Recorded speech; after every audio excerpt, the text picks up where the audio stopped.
CM योगी को जान से मारने की धमकी देने वाले फैज ने अब मांगी जान की भी। योगी पुलिस के आगे गिड़गिड़ाया फैज, साहब गलती हो गई माफ कर दो।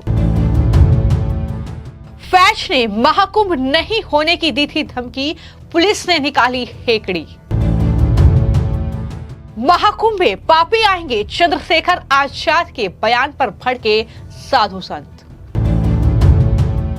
उत्तर प्रदेश के मुख्यमंत्री योगी आदित्यनाथ को जान से मारने की धमकी, उनका सर कलम करने की धमकी देने वाले महनाज रजा उर्फ फैज पर अब योगी पुलिस का डंडा बरसा है। जी हां, आप तस्वीरें देख रहे हैं जब फैज सीएम योगी के सर कलम करने की बात कर रहा था, जब वो महाकुंभ का आयोजन नहीं होगा इस तरह की धमकी दे रहा था, लेकिन जब पुलिस का डंडा पड़ा तो इस तरीके से अब जान की भीख मांग रहा है।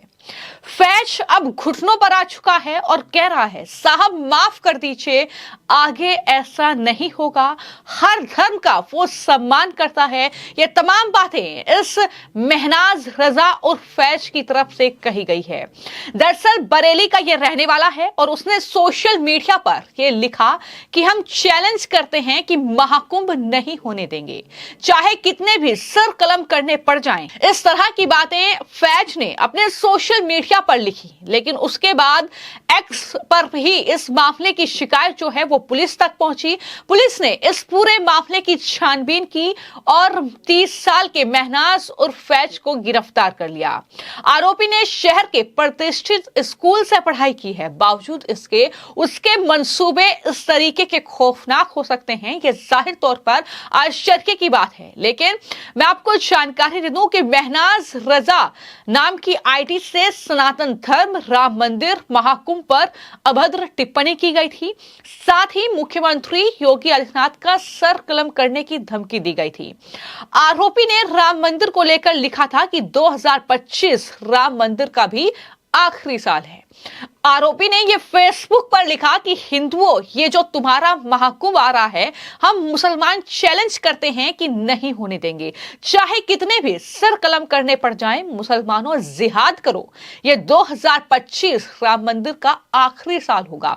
बस फिर क्या था, बरेली से ही जो वीएचपी के नेता हैं के शंखधार, उन्होंने इस पूरे मामले की जानकारी जो है वो दरअसल एडीजी बरेली को दी और यूपी पुलिस को टैग करते हुए उन्होंने दरअसल इसके बाद उन्होंने पूरे मामले की जानकारी एडीजी को दी।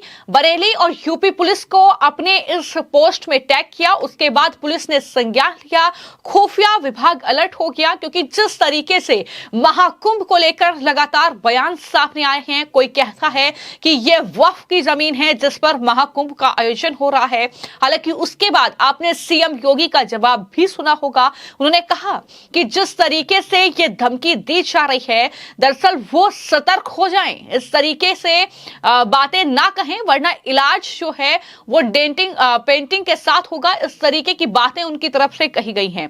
हालांकि उसके बाद भी इस तरीके से कुछ लोग जो हैं वो दरअसल सामने आ रहे हैं, इस तरीके का जहर उगल रहे हैं, लेकिन अब पुलिस ने कहीं ना कहीं उसका इलाज कर दिया है। और यही वजह है कि एक वीडियो सामने आया है जिसमें वो हाथ जोड़कर अब लंगड़ाते हुए थाने से बाहर आ रहा है और कह रहा है आरोपी फैज कि साहब गलती हो गई, माफ कर दो, अब कभी कोई पोस्ट नहीं करूंगा, सभी धर्मों का सम्मान करूंगा। तो इस तरीके से योगी पुलिस का ये जबरदस्त एक्शन जो है, इस तरीके की मानसिकता के खिलाफ लगातार देखने को मिल रहा है।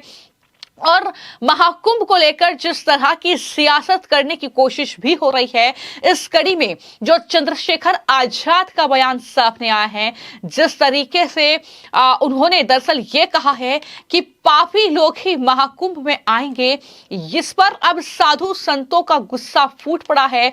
और उनके इस बयान पर अब अखिल भारतीय संत समिति के जो राष्ट्रीय महासचिव हैं स्वामी जितेंद्रानंद सरस्वती, उन्होंने जाहिर तौर पर गुस्सा जाहिर किया है और कहा है कि वो अपने कुकृत्यों को पाप नहीं समझते हैं और सनातन विरोधी हैं चंद्रशेखर। किस तरीके से जो है उन्होंने ताबड़तोड़ वार एक तरीके से चंद्रशेखर पर किए हैं, जरा सुनिए। भला हो चंद्रशेखर जी का, उन्होंने यह स्वीकार किया कि गंगा नहाने से पाप धुल जाते हैं। अन्यथा ये वो लोग हैं चर्च मिशनरियों के एजेंट जो इसे भी स्वीकार नहीं करते। और जहां तक उनके जीवन की बात है तो मैं इतना ही कहूंगा कि वो अपने किए गए कुकर्मों को पाप की श्रेणी में नहीं मानते।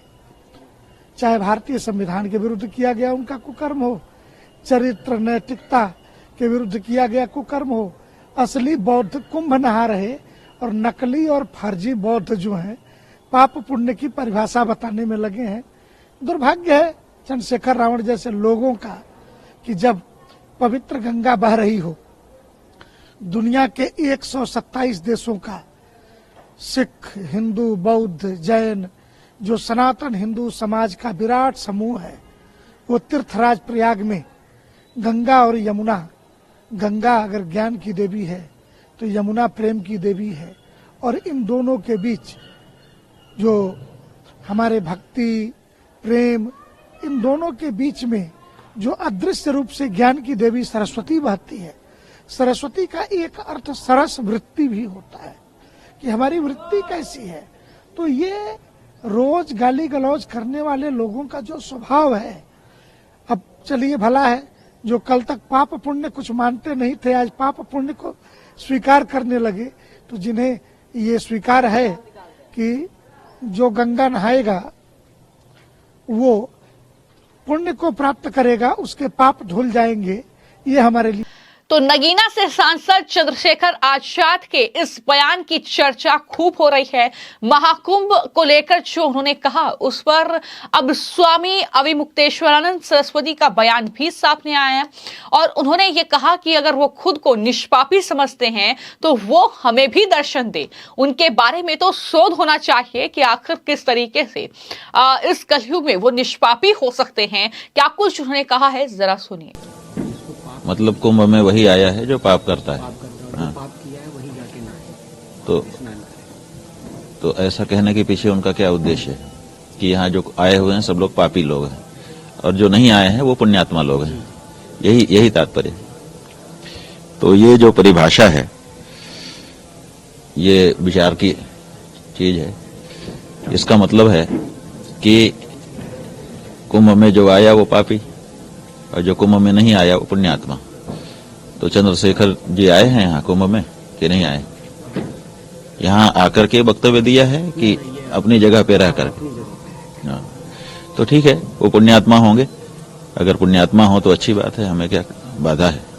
और हम लोग यहाँ आए हैं तो निश्चित रूप से जाने अनजाने कोई दोष पाप होता है, उसका निवारण यहाँ होता है, ऐसी हमारी श्रद्धा है और ऐसा हमारे शास्त्रों का उल्लेख है। तो हम आए हैं यहाँ पर अपनी भक्ति भगवती गंगा यमुना त्रिवेणी को समर्पित कर रहे हैं और हमको बड़ा आनंद है। ठीक है, अगर हमारे कोई पाप हैं तो वो नष्ट हो जाएं, इसका अगर उद्योग हम कर रहे हैं तो इसमें किसी को कोई बाधा नहीं होनी चाहिए।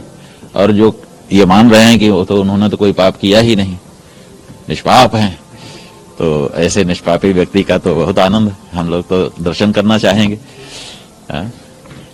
अनुरोध है रावण जी हम लोगों को दर्शन दें। ऐसा कोई दावा करने वाला व्यक्ति उत्पन्न हो गया कि मैं निष्पाप हूं पूर्ण रूप से, ये कितनी बड़ी बात है। उनके बारे में तो शोध की जानी चाहिए, उनके बारे में तो विशेष चर्चा की जानी चाहिए। नहीं, पूर्ण निष्पाप। हम लोग तो सोचते थे कि बड़ा कठिन है, नहीं, लेकिन कोई दावा कर रहा है कि मैं पूर्ण निष्पाप हूं तो अच्छी बात है। तो कुल मिलाकर उत्तर प्रदेश के मुख्यमंत्री योगी आदित्यनाथ खुद लगातार प्रयागराज पहुंच रहे हैं, वो तमाम तैयारियों का जायजा ले रहे हैं और महाकुंभ के इस आयोजन में कोई कोई कसर बाकी ना रह जाए। इतने करोड़ों की संख्या में श्रद्धालुओं के पहुंचने की वहां पर उम्मीद है, तो ऐसे में तैयारियां पूरी होनी चाहिए, सिक्योरिटीज के इंतजाम भरपूर होने चाहिए। इसको लेकर भी वो लगातार जायजा ले रहे हैं। तो महाकुंभ की तैयारियां चल रही हैं, लेकिन दूसरी तरफ एक ऐसा तबका है जो कहीं ना कहीं महाकुंभ के आयोजन के खिलाफ, जो सनातन के खिलाफ जहर उगल रहा है। लेकिन अब कहीं ना कहीं यूपी पुलिस ने उसकी अकल ठिकाने लगाने का काम किया। इस तरीके से फैज जो है वो अब अपनी जान की भीख मांग रहा है, जो कि योगी के सर कलम करने की बात कर रहा था। फिलहाल आपकी इस खबर को लेकर क्या राय है, हमें कमेंट बॉक्स में जरूर लिखें। धन्यवाद।